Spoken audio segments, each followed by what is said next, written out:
So hey guys, welcome to the third episode of Dehradun. आज हम explore करने वाले हैं रॉबर्स केव।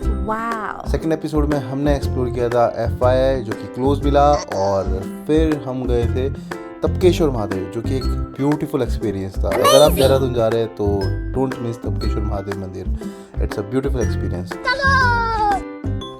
सो बेसिकली रॉबर्स केव है क्या, और इसका नाम रॉबर्स लाइक चोर पे क्यों पड़ा हुआ है।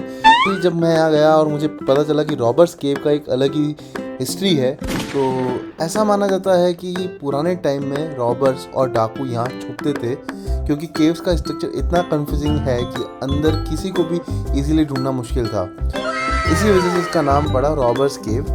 वैसे रॉबर्स केव को लोकली गुच्चू पानी भी बोलते हैं लोग यहाँ पे, जैसे मेरे ड्राइवर उसको गुच्चू पानी ही बोल रहे थे। मैं स्टार्टिंग में कंफ्यूज हो गई कि ये कौन सी जगह है। ठीक है।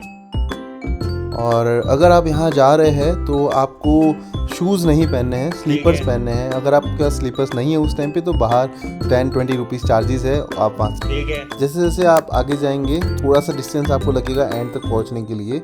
हम जैसे जैसे पहुँचे आगे, क्योंकि जो केव्स है पानी में चलने में थोड़ी सी डिफ़िकल्टीज होती है, नीचे जो स्टोन्स है उन पे, और थोड़ा सा स्लीपर से स्लीपरी भी होता है। हवा निकल गई। फिर हम पहुँचे एट दी एंड। यहाँ पे थोड़ी भीड़ थी, कुछ बिहार से आए हुए भाई लोग थे। फिर हमने उनसे कुछ बातचीत वगैरह करके हम निकल पड़े रिटर्न। एंड ऑनेस्टली हमको जितना टाइम अंदर जाने में लगा था उससे कई ज़्यादा कम टाइम हमको बाहर आने में लगा, बिकॉज हम फ्री माइंड हो गए थे, क्योंकि हमको पता था कि कितना डिस्टेंस अभी जाना है। आते टाइम हमको ये लग रहा था कि हम चलते जा रहे हैं, कोई एंड पॉइंट नहीं आ रहा है, लेकिन जाते टाइम हमारे लिए बहुत ईजी था। और फिर केव्स वगैरह हमने प्रॉपर्ली देखी एंड एक्सपीरियंस की। तो ओवरऑल अगर देखा जाए तो रॉबर्स केव एक मस्ट हैव एक्सपीरियंस है। अगर आप कभी पहले नहीं आए हैं देहरादून में रॉबर्स केव तो आप आ सकते हैं। आपको थोड़ा चलना पड़ेगा पानी के बीच में। मानसून होगा तो ये पानी का फ्लो और भी बढ़ जाता होगा। मैं समर में आया था तो मेरे लिए एक्सपीरियंस अच्छा था।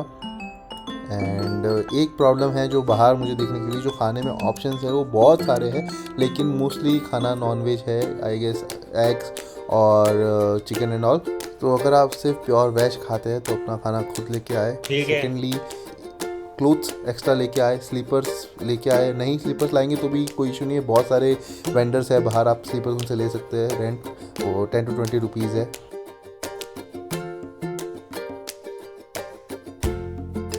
फिर हम फटाफट निकल पड़े बाहर की तरफ, बिकॉज हमें और भी जगह एक्सप्लोर करनी थी, प्लस लंच टाइम हो चुका था तो हमें भूख भी लग रही थी।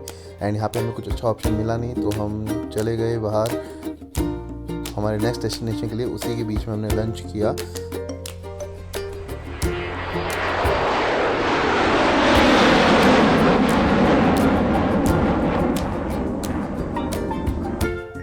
ये रहा हमारा एग्जिट गेट, हम यहाँ से निकले।